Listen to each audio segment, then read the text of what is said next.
What's up, everybody? Good morning. Welcome to a Sunday edition, Morning Scone, presented by Brock, the Baton Rouge Orthopedic Clinic, and Hudco Roofing, hudcoroofing.com. Hope you all had a great Saturday. Tigers win, Tigers win, Tigers win. Felt good to see him go on the road, get an SEC win. Got a little closer later than it needed to be, but realistically, I don't know that we ever really felt like LSU was threatened or in a spot where they might lose that game. Especially after the Cole Taylor catch and run, which really was the dagger. I think when Trey Palmer got behind the defense and scored on the long one that made it 21-3.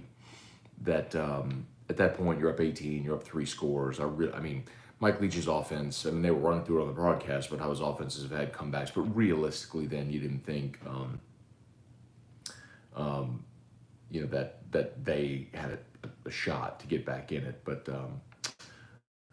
they made a run after it. Mississippi State did, but LSU wins, and that's a great thing because one of the things I said on a post game with T-Bob on Whiskey and Wine was, look, I'm a believer in the hierarchy in the SEC, and the SEC is hard enough to win as it is, and sometimes you need your layups, and every league needs its doormats, and if you're LSU and you got to face Bama and Florida every year and Auburn and I know Texas A&M lost yesterday, but just with their resources, I think you know what I mean. But you don't need Ole Miss winning 10 games. You don't need Mississippi State like that season they had with Dak. It's got to be a one-off. You can't consistently be losing to Mississippi State. So the thing is that even though LSU may not be a championship team this year, in a year like that, when you still beat Mississippi State, you still preserve the hierarchy. So I'll take it, man. Does this team have issues, still have flaws? Absolutely. But, man, it was good to get that win yesterday.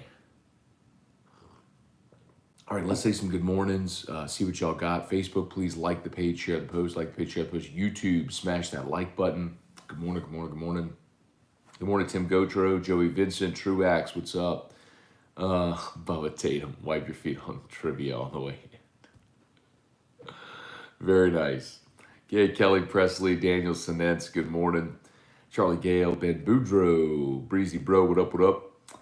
Blaine Smith, crazy football season. Yeah, you know what? Your boy had a pretty good day yesterday. I did wager. First weekend I've wagered on college football this year. I know it's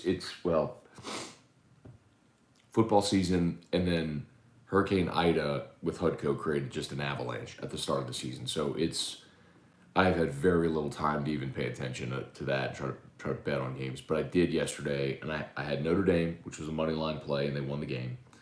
I had Baylor, who won outright. I had NC State, who won outright. And then what was the other one? I had was Tennessee. I had Tennessee plus 19. What was the final? I didn't check the final. I kind of dozed off on the couch, honestly. It was a long day. Early morning, late night. What was the final of that Tennessee game? All right, so I lost Tennessee. But that's okay. So still a good day, man. 3-1 with 3 underdogs pulling outright wins, and one of them was a money line play. Pretty good day for your boy yesterday. All right, let's say some good mornings here. Patrick Dorsey, Akeem Williams, good morning. Yeah, Georgia. How about that? Georgia State almost beat Auburn. But you know what? One of the takes I had going into the weekend was like the psychology play, right? Like, I really like Notre Dame because Jack Cohn going against his former team kind of had something to prove. I liked NC State because a little bit of a letdown spot for Clemson. I liked Tennessee because of the same reason. I thought that was a letdown spot for Florida after a close win against Bama. I thought Tennessee could keep it close. They did for 3 quarters, but anyway, so there was same with Kentucky. Kentucky looking ahead maybe a bit to Florida next week. Had to go on the road to South Carolina, tough spot there. Game that was probably going to end up being closer than it needed to be. So, sometimes teams get those scares, man. And Auburn managed to beat Georgia State. So beat them by 10, 34-24. They were losing that game until the final. Well, they must have added another field goal late or something. because TJ Finley led the game-winning drive through a touchdown pass about a minute left to give Auburn the lead. Okay, they had a pick six. Okay, that's what gave them the. It's because they were losing 21-19, and then Finley threw a touchdown pass with 45 seconds left to give Auburn a 27-24 lead, and then Smoke Monday got a pick six. Okay, so that's the margin, but it wasn't a 10-point game, bro. Let's see, Mark Allen, my opinion, why the game got close, time, possession, defense was on the field a lot. They were. It's interesting because I know most of the conversation after the game was people complaining about the defense. And, I look at that game and I go, that's exactly the defense you have to play against that offense. You have to make them put together a 12, 15 play drive and be perfect and not make the mistake. And too often, they made the mistake. You had the fumble on the first drive. Cordell Flott came up with the pick. They were in twice inside the 10-yard line with goal-to-go situations, and they came away with 3 points. You stuffed them Neil Farrell stuffed them at the 2. You forced a field goal, and then they were in the same situation later. Then missed a field goal. So, you were outgained by almost 150 yards in the ball game. State had 29 first downs to your 15, passing 371 to 280, rushing 115 to 63, time of possession 35 to 25. I mean, State owned the yardstick and lost the game. And we're down 3 scores late in the third quarter because it doesn't matter. That's how you have to defend that team. It's not to say you're certainly not going to run that same defense this week against Auburn. It's for that specific offense, and that's okay. You won the game. That's the objective. Let's see. Tim Gocho felt like we saw a lot of improvement, bigger than others. Overall, feel good about the win. They did what they needed to do to win that game, and you're not going to face another team like that all year. But you did what you had to do to win that game. Damon Beauchamp, good morning. Nicholas Cantrell, was Leach's clock management worse than Miles? At the end of the first half, when they had 49 seconds and 3 timeouts, and if you're going to try to run plays, use your timeouts. Or if you're just going to take it to the half, just take a knee. And he ran plays and didn't use his timeouts. That was mind-boggling.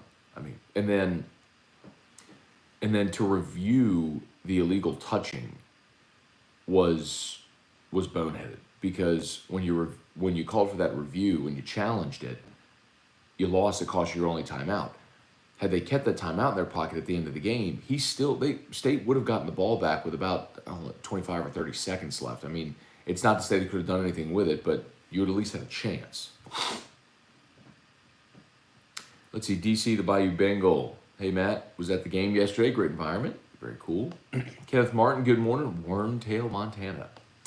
Brandon Williams, Trivia Carter. Spurge, what's up? Let's see, missed the show last night.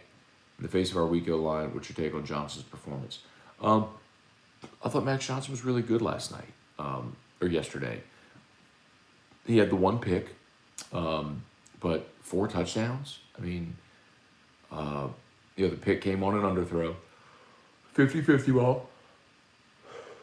We did talk about that last week. How would those 50-50 balls go against, SEC secondaries, and you got picked off. So something worth watching as they move forward. But I thought Max is, I think, he's got 2 shortcomings right now. One is his arm strength. He doesn't have an arm like TJ Finley has. That's okay. You can overcome that. Joe Burrow doesn't have the strongest arm ever. That's one. 2 is accuracy. There was a play in the second half. They reviewed it. It was the low ball to Besh. It was the low ball to Besh where, if you convert there, the game's over. But you had to punt. They ended up, they got the ball back with 5:36 at their own 35 and scored. And then set up the onside kick. But, better throw to Besh. And you iced that game. But yeah, man, I thought Max did well, man. And then the State only got, I think, 2 sacks in the game. Let's see, looking here. State had 2 sacks, 5 tackles for loss, 4 quarterback hurries. So that's some good pressure, but I didn't.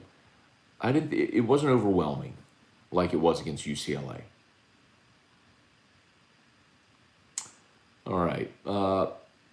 Hey, Michelle Moore. Good morning. Like button smash from Phoenix. Thank you so much. Cagenomics game was never in doubt, in my opinion. Defense did what they were supposed to do at the end. Traded yards for clock. That's a great way to put it. It's the strategy that you use against that team. Kyle Milliken, what's up? Trivia: Johnson interception was stupid. Played. Didn't need to push it. Yeah, that's kind of the that is a fair criticism right now. Like, to say he's putting the ball up in those spots. I'm for giving my guys a chance to make a play, but I think you have to be smart about when you do it. Brandon Williams, did Besh make that catch? It sure looked like it, huh? But I also understand, like, if the ruling on the field had been a catch, it would have stood. But the ruling on the field was incomplete, and so it stood. It was just hard. You didn't have a definite angle that showed it, and that's the tricky part about replay. Great effort, though. Kyle Milliken, love that we won. Dislike that gets to hang around long. Kyle, he's going to need to pull out a miracle this year.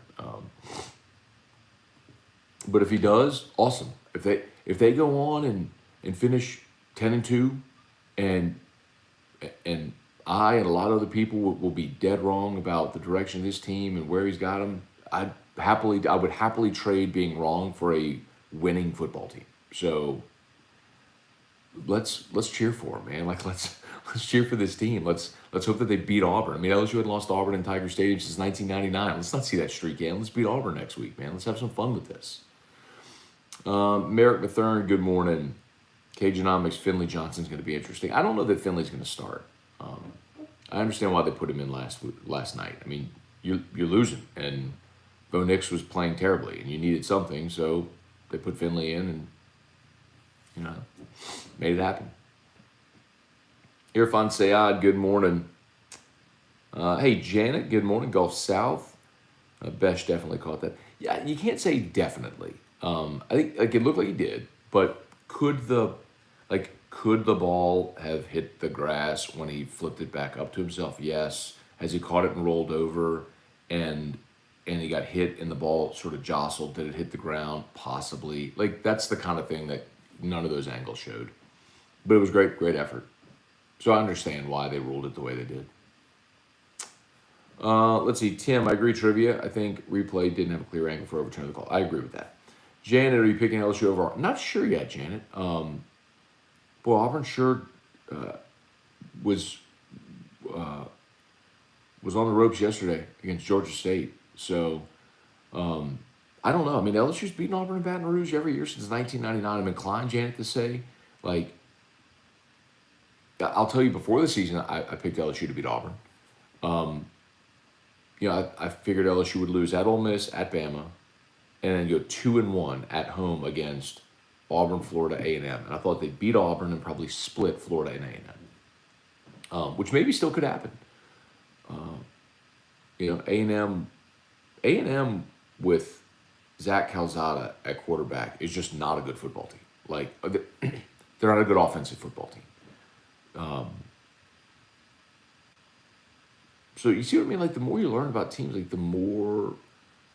Now, Arkansas looks tough, which is the flip side.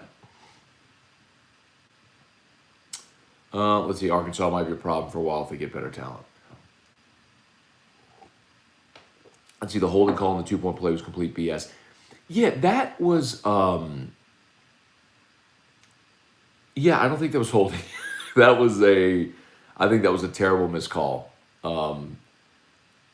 Behind the line of scrimmage, before the ball was in the air, like, you can do that. And it was more of like a hit than a hold per se. I'm with you.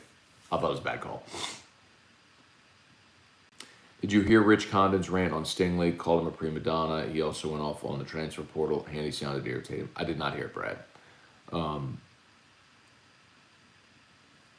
don't know what to say, man. Like, everybody's entitled to their own opinion. Y'all know me long enough to know that I'm not gonna crush college age athletes.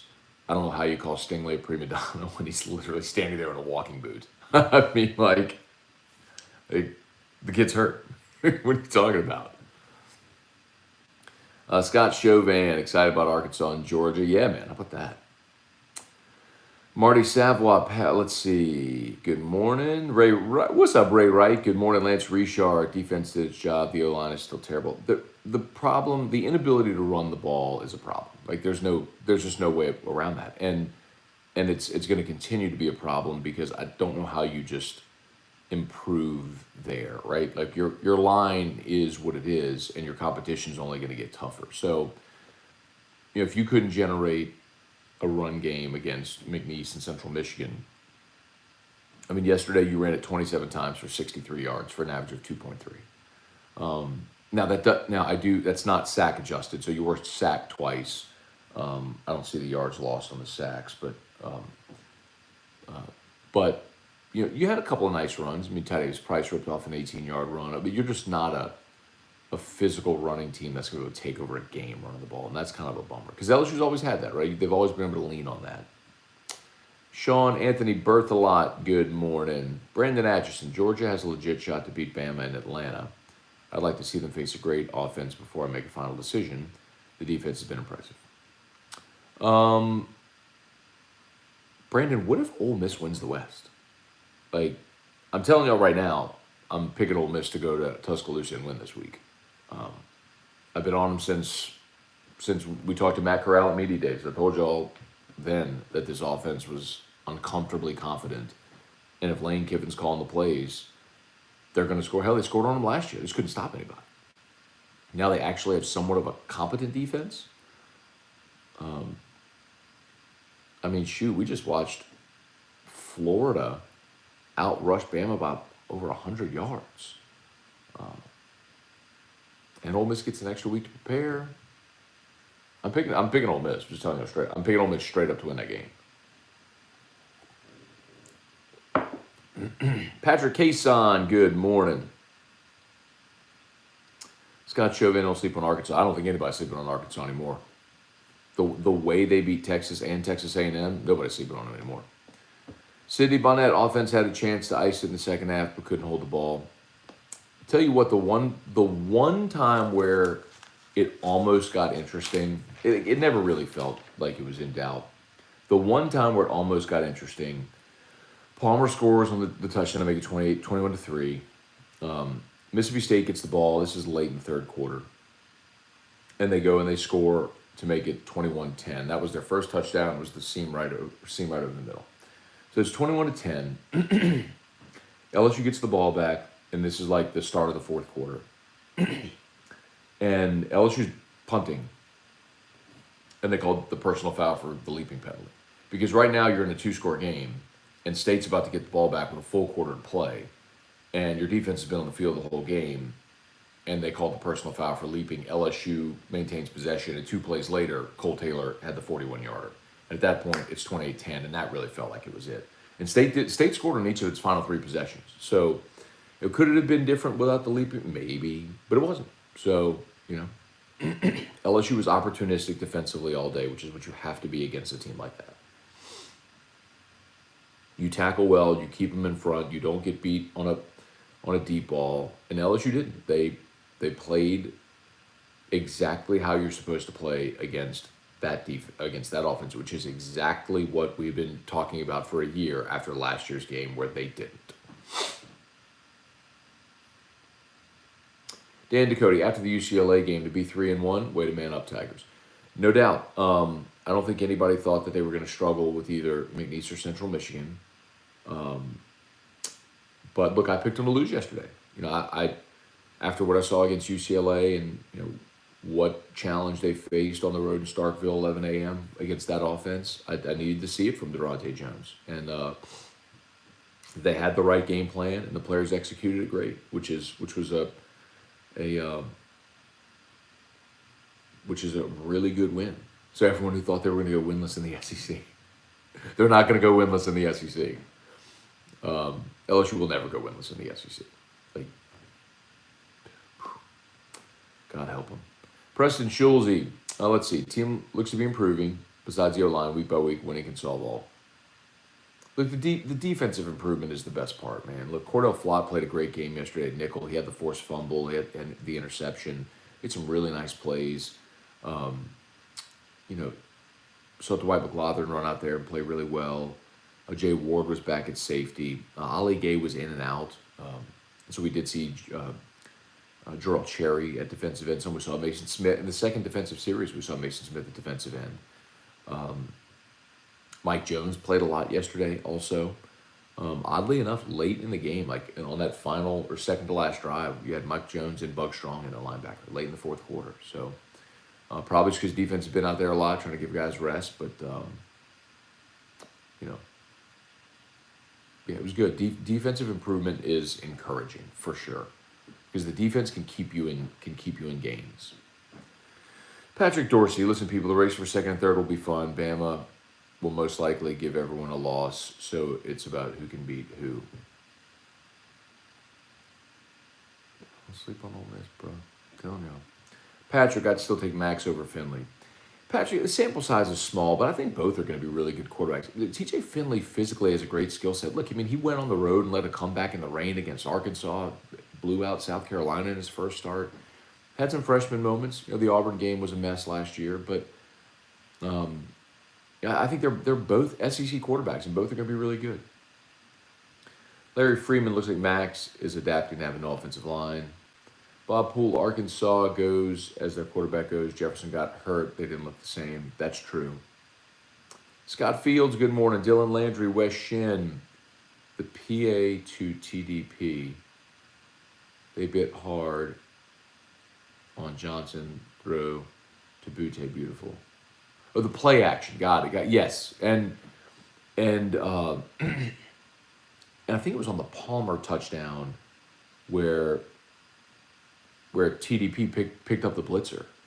And sometimes, that's why a running back's in there. Because they know how to play every facet of the position, not just because they're the best runner. They know how to pick up the blitz. They know how to catch the ball in the backfield. You know what I mean? Like, sometimes, like, that's a big reason why you see those guys in there. By the way, if you're on YouTube, 76 watching, just 27 likes. Do us a favor, smash that like button. We appreciate that. And if you're on Facebook here, please like the page and share the post, like the page, share the post. Also, please subscribe on YouTube to the Matt Moscone YouTube channel if you're not subscribed yet. Brian Stock, Biscuits and Scone at Panama City Beach. I love it. Lance Richard, do you see another three SEC wins on the schedule? To get to 4-4 in the league. Lance, I think every game LSU plays here on out, except Bama in the road game against Ole Miss, every game is going to be a field goal spread one way or the other. Yeah, and this is, like, if y'all remember, before the season we talked about this. We looked at ESPN's FPI and we looked at Vegas, and they were all, like, every game is virtually a coin flip for this team, and it's bearing out that way. And I know you don't feel great about it, but sometimes you win the coin flip games. That happened yesterday. I mean, do you realize that spread was 1.5 at kickoff? I mean, there's some people who are criticizing me who are saying, "Oh, you're a hater. You picked them to lose." The line was 1.5. I mean, was it that obnoxious to think that they might go on the road against a team that put up 44 points and 600 yards against them last year and lose in a spread that's 1.5? I mean, could they win 3 more games? Could they beat Auburn this week? Absolutely. Could they win at Kentucky? Absolutely. Can they beat Arkansas at home? I'm not gonna say that's easy, but it's a game in Baton Rouge. A&M with that offense, could you beat that team? Yeah. Could? Yeah. I mean, could I find 3 more wins? Yeah. I'm not gonna say it's gonna be easy, but sure. That's why it's fun. That's why you play it out. Mark McCarter, my new hip from Riche is great. Good to hear that. Of course, Kevin Riche from Brock, and also a Cali High alum. Jason Souls escapes Stark Vegas. Jason Aguilar, what's up, man? If we don't find a way to stop the run, it's going to be a long day against Auburn. Now, that's true, Jason. But the good news about that is I trust, like, you could put numbers in the box against Auburn and trust your corners out on an island. I'd feel much better about Derek Stingley being on an island. But Ricks and McLaughlin out there, I think are really good players. And, I don't see the one guy from Auburn that's the real problem out on the outside. So I'm with you, but the game plan defensively is going to be a 180 from what you just saw. You're not going to rush 3, drop 8 against Auburn. You're going to have 7 in the box. So anyway. Mark Hammond, good morning. Danny Braywick, Jeff McKithen, what's up? Kevin Sparks, Ty Davis Price shouldn't be on the field, brings nothing to the table. I disagree with that. I just mentioned he picked up the block on the touchdown pass. He had a nice 18-yard run. He was actually your leading rusher in the ball game. So with a better yards per carry average than Kiner, actually. 13 for 51, average just under 4 yards a carry. Kiner was 4 for 14, average 3.5. So none of these guys to date has separated themselves such that you can't justify having anyone else on the field. You know what I mean? So rotate them all freely. Let's see. You think they need to put Boutte outside, Smith in the slot? Jay Ward got beat on the TD. It wasn't Jay Ward. It was that was just they schemed up to have Baskerville on their receiver. And so LSU was playing a single high safety, so Jay Ward was on the right quarter, and they ran a seam route, and Baskerville couldn't run with the running back, and Ward was just late getting over. Just a good play design. Ward didn't get burned. He was just late coming over. I mean, Baskerville was in coverage on a wide receiver, and he got toasted, which is not surprising. I mean, that's a mismatch. You just tip your cap to the offensive play caller. Father John David Mathern, tackling was fantastic yesterday. That's true. I even made a note on Mississippi State's second offensive possession. They gutted LSU on the first 2 plays on runs, and then they went pass, and they completed a couple of screens and checkdowns, and LSU tackled, boom, catch, tackle, and they punted. And it was like, that's what you have to do. Keep them in front of you. Don't let a 5-yard game become a 50-yard gain. I thought LSU did very well with that. Let's see. Get back over here to YouTube. Kind of jumping back and forth a little, guys. Let's see. Josh Sibley, good morning. Receiver cross Clark's face. It's either a crack or he's getting the ball. Either way, he needs to hit that receiver. You're talking on the 2-point conversion. Brad David, let's see. I already read that one. Will Stafford, what's up, Will? Those complaining about the defense don't seem to realize the plan was game specific. Exactly. No, 100%. I know some of this that I've answered already. Sorry, as I kind of toggle back and forth. But yes, it was 100% the right game plan for that offense. Like, the key against that offense is make them go 12, 15 plays and be perfect and not make a mistake and dink and dunk their way down the field. And if you're disciplined, you hope to make them make a mistake. Like when the interception Rodgers threw it to Flott. That was 1, 2, 3, 4, 5, 6. That was the 7th play of the drive, and they were going right down the field. Completion, pass, completion. Jaquelin Roy was offsides. They ran it on 1st and 5, ran it on 2nd and 1 to get the first down. Completion again, and then the Flott pick. I mean, he just couldn't take the check down at that point. He tried. He got a little greedy, and Flott has pterodactyl arms and picked him up. So it was 100% the right game plan. Let's see, trivia. I'm surprised how improved the defense was. That's a great sign. Like, look, man, the defense got taken to school against UCLA in the opener. The thing we talked about when everyone assumed this team wouldn't win a conference game. I shouldn't say everyone, but when people were losing their minds over it, was teams are allowed to improve. You heard me say that. Like, I've referenced 2017 a bajillion times. When they got blown out by State and lost to Troy, nobody thought that team would finish 9-3. But they kept getting better throughout the year. And then this team's going to keep getting better. I don't have, like, listen, this isn't going to, their flaws are obvious. From a macro point of view, this isn't going to be a championship team. I think we all know that. But someone, forgive me, I forgot who asked, but you asked, could I see 3 more wins out there? If I had asked you that in 2017 after a blowout loss to Mississippi State and a loss to Troy, could I have seen that team, finishing 6-2 in the conference? What would you have thought? With that loss to State, the only other loss the rest of the way being the loss to Bama. I'm not sure many people thought that would have been possible. But yeah, LSU's got talent. Pull it together. Keep improving. Pull it together. Your flaws are going to cost you along the way somewhere. Of course, I think it's going to cost you in Tuscaloosa. I think they're going to lose to Ole Miss. But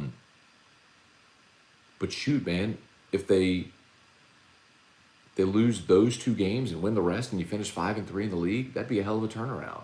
Now, there's probably other slip-ups in there, but let's enjoy it along the way. Let's maybe enjoy a win over Auburn this week if they can get it.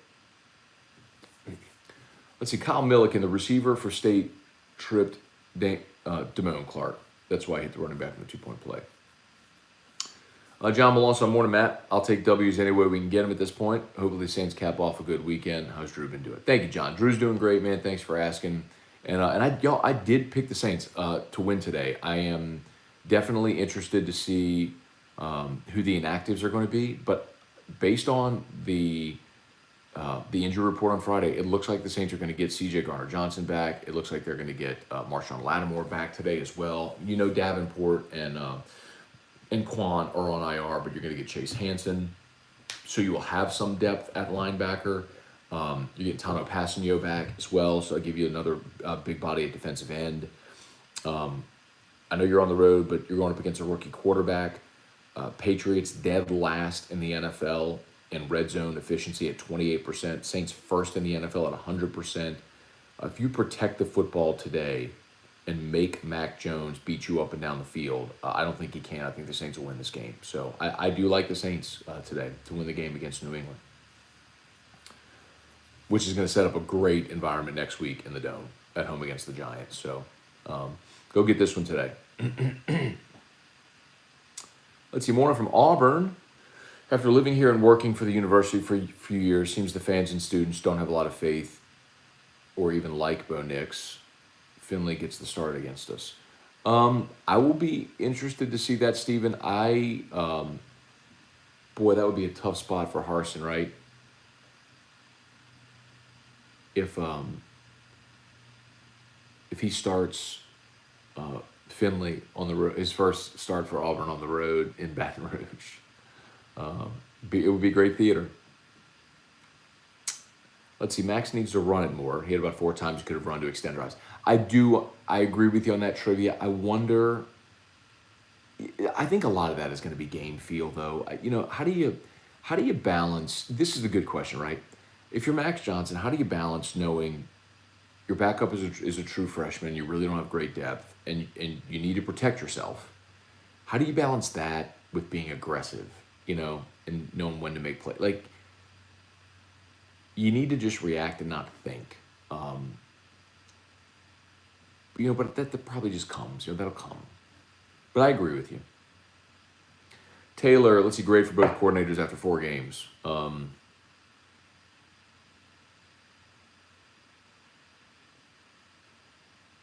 Can I just go C for both of them? Just average?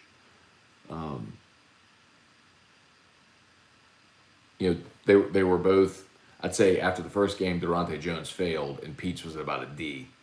And I think they've both since raised their average with the assignments they've had since. The 2 homework assignments and then the test they had. They've raised their average to about a C. Maybe B plus or B minus for offense and a solid C for defense. Only because the defense had so far to go. How about that? Nacho Man, senior linebacker, showed out yesterday. How about Damone Clark? 15 tackles yesterday for Damone Clark. What a day for him, man. I feel good for him. Damone Clark struggled last year. There's no 2 ways about it. trying to move from an outside linebacker inside. I remember having this conversation with Derek Beckwith. And by the way, Baskerville had 11. So Clark had 15, Baskerville had 11. I remember having this conversation with Derek Beckwith, and he's like, look, it's hard to learn to be a Mike linebacker because so much of that is instinct.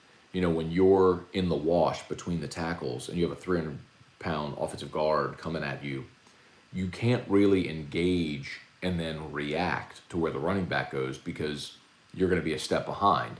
You have to anticipate where the running back is going to go. And, he's like, that's a skill that's just instinct, and you really can't practice it or learn it, which was interesting to hear a guy who's an all-SEC linebacker say that. But you're seeing that improvement from Clark, and Baskerville's always had it.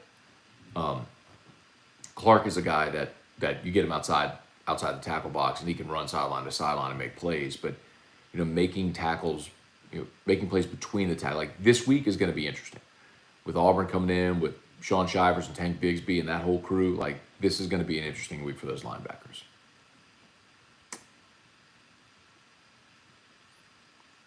Pat Huseman, good morning. Mike Tiger 24 TB. Let's enjoy the win, knowing what games we have coming up. Amen to that. Jones set up Baskerville and Clark to have big games. Absolutely. Spurge, who do we expect back for next week? We'll keep an eye on Cam Wire. I don't know if he's going to play. I think Garrett Dellinger had a stable performance at left tackle, considering how bad they've been there. He stabilized that position. You saw Anthony Bradford get in there a little bit of right tackle when Deculus went down.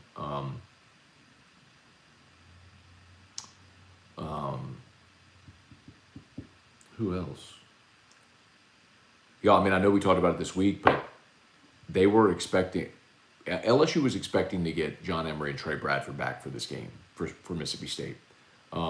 Emery's attorney, Don Jackson, even said as much. The hearing for Emery was Thursday, and they were expecting a ruling either Thursday or Friday, and they expected it to be favorable. Well, the NCAA came back and said they wanted a proof of a plan of how LSU is going to keep John Emery academically eligible.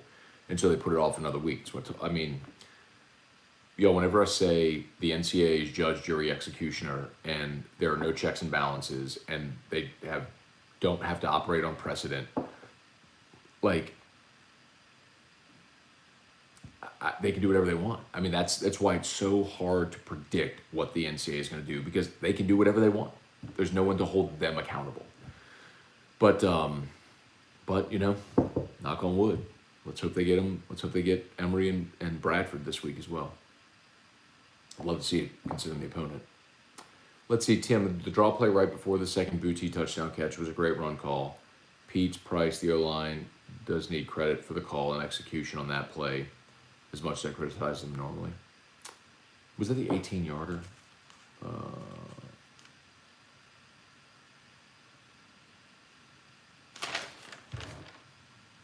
Oh, yeah, the 11-yard. That was the first play of the second half.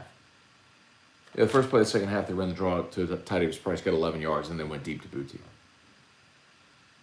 Let's see. Big Boy 46 Hard Knocks, good morning. Irfan Sayad, defensive game plan for this game was great.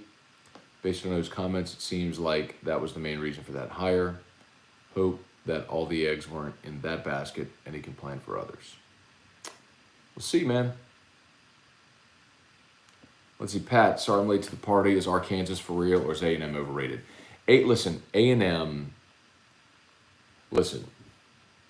when Haynes King got hurt and Zach Calzada went in against Colorado, Jeremy Hill and I were sitting in studio doing the pregame show for McNeese and watching that, and we were just eyes Zach Calzada, he's just not an SEC quarterback. That offense cannot move with that kid playing quarterback. And I'm not trying to crush him, and it's not to say he can't improve, maybe get better, but right now, that kid is not an SEC quarterback. So that A&M defense is really good. And Isaiah Spiller is a special running back. But they lost 4 starting offensive linemen, and now you have a quarterback that cannot pilot that ship. That is going to be a struggle offensively for A&M unless and until they get Haynes King back. And he had broken bones in his foot, so I don't know when you get him back. 4 to 6 weeks, maybe? 6 to 8 weeks. I mean, it's not going to be until the end of the season if they get him back. So they got to ride with Calzada, and that ain't a good thing for that team, bro.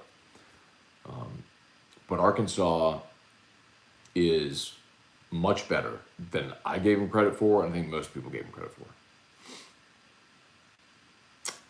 Let's see. West Bullets morning. Small little $25 bet on Ole Miss National Championship. Plays $37.50. Wow. I mean, I hope you don't cash that, quite honestly. I do not need Ole Miss winning a national championship. I would love to see them beat Alabama, however. How long is Stingley out? That has not been determined yet. I just hope that they do get him back this year. But I'm not 100% confident that happens. Brett Dagro, hard to knock any of the backs as bad as the O-line play is. Can we improve any up front? You can improve, Brett. You're just not going to be great there this year. It's pretty obvious. But, Cavalry's on the way. Will Campbell will come in next year, and he'll have a chance to play as a freshman. Not that you want to count on a freshman, but, Will Campbell will come in next year and have a chance to play as a freshman. Emory Jones from Catholic High can play. It probably projects as an inside player, but can probably play right tackle as well. But, maybe next year Garrett Dellinger's your starting right tackle, and Will Campbell's your starting left tackle, and Charles Turner's your starting center.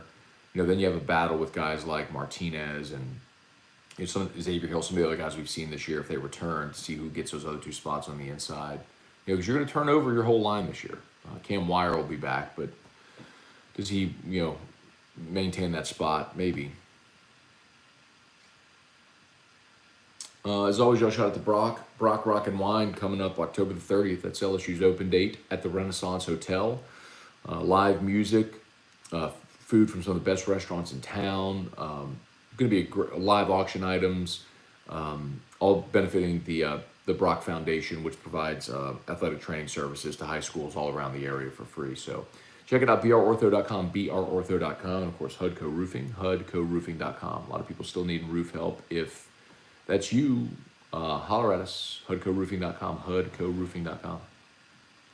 All right, y'all, I may have to bounce because I'm going to 9:45 Mass this morning so I can be done and back home in time for the Saints game. So that's in an hour. All right, let me do like 10 more minutes. I'm gonna go rapid fire. I'm gonna jump back to Facebook. I'm gonna go rapid fire, see if I can get as many of these as I can in like 10 minutes. Brad Jones, what's your feeling on Auburn next week? Who will be at quarterback coming into Tiger Stadium? I think Bo Nix starts. Mark Allen, covering the wheel route needs to be addressed. Agreed. Jesse McGraw, our D coordinator, held his own against Mike Leach. Yes. Where was Russ Mitchell this week? He was traveling on Wednesday, unfortunately, but he should be fine this week. Hey, Uncle Mike, good morning. Preston Schulze, winner of the LSU A&M game, finishes 9-3, loser 8-4. God, if that's the case, I would love to see that. It means you pulled some pretty big upsets along the way. Kelly Gross, good morning. Tony Williams, Jason Souls. Jones looked like he had better handle on his personnel and has hit a stride. If we keep improving defense and keep the Tigers in games, the issue is we can't run the ball, have a hard time closing out games. All of which I think is true. Father John David Mathern, if we take a win against Auburn, I certainly will be lighting up a cigar. If we lose, I'll be lighting one up anyway. Love whiskey and wine with you and T-Bob. Thank you, sir.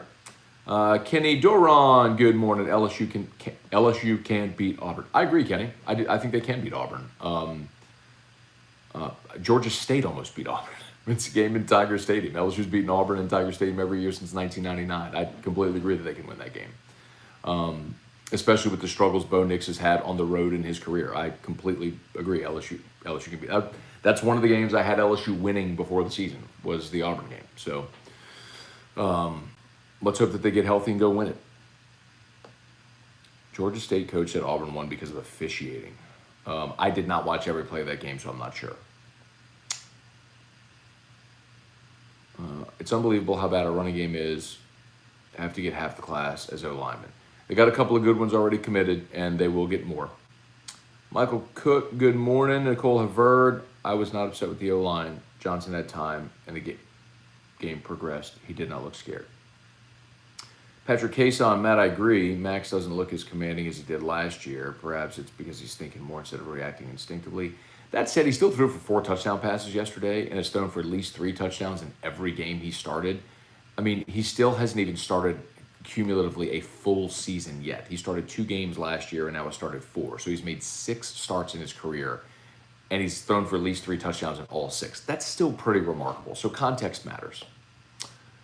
Cameron Rogers, good morning. Let's see, Sam Pittman might be the best hire in years in the SEC. He seems to fit Arkansas perfectly. Jason, I'll remind you of this. He also hired Barry Odom as his defensive coordinator and Kendall Briles as his offensive coordinator. Those are 2 amazing hires. What happens when inevitably those guys get hired away, either to be a head coach or something like that? How does he replace them? Same question that we had with Orgeron, right? Where Dave Aranda, Joe Brady get hired away, and so if that's your model, great, but you've got to keep hiring great coordinators. Kerry Hughes hopping on. Have we talked about the possibility of TJ and Max next week? We have. I still think Bo Nix will start. Glenda Blanchard, good morning. Brian Robert, glad to see Clemson back. You know what is fun about this season? Clemson's lost twice, so they're not going to be in the playoff. Oklahoma darn near lost to West Virginia. They certainly look vulnerable, and I don't know that you could make an argument that a Big 12 team is just in the playoff. Ohio State certainly looks vulnerable as well. Bama was on the ropes against Georgia. Well, I shouldn't say that. They were up 21-3, but Florida, excuse me. They were up 21-3 and held them off. But my point is, I think you might actually have parity this year. Like, you might actually see new teams in the playoff, which could be really fun. To where it's not just Clemson, Alabama, Ohio State, Oklahoma. Or take one of those out and put a different team in, like randomly where we've seen Notre Dame or Michigan State or LSU, and with the other 3. Brian Robert, let's see, you called those 50-50 balls against SEC corners pick. That was one, yeah. I mean, it's definitely something that they need to work on. There's no question. I'm not saying don't throw 50-50 balls. I'm saying pick your spots wisely. I can't wait for the stadium next week. It will be my first time since A&M 2019. And you know what, Danny? It should be, especially after that win with Auburn coming in, like it should be. I know it's 8 o'clock, but it should be a really good environment. AJ Holland, is there anything that can be done about the home bank commercial? The audio is horribly distorted. Thanks for the heads up, AJ. I didn't even know that. But I'll check. So I guess you're talking about on video or on audio. Let me know. Devin Steve, surprising score, West Virginia, Oklahoma, 16-13. Oklahoma's struggling, man. They darn near lost to Tulane. They struggled against Nebraska, struggled against West Virginia. Like, that's not a juggernaut Oklahoma team. All right, y'all. Cortland, Wake Forest looks like the best in the ACC. Ultimate Warrior, good morning. Cortland, let's see, any more. All right, y'all. Let's see.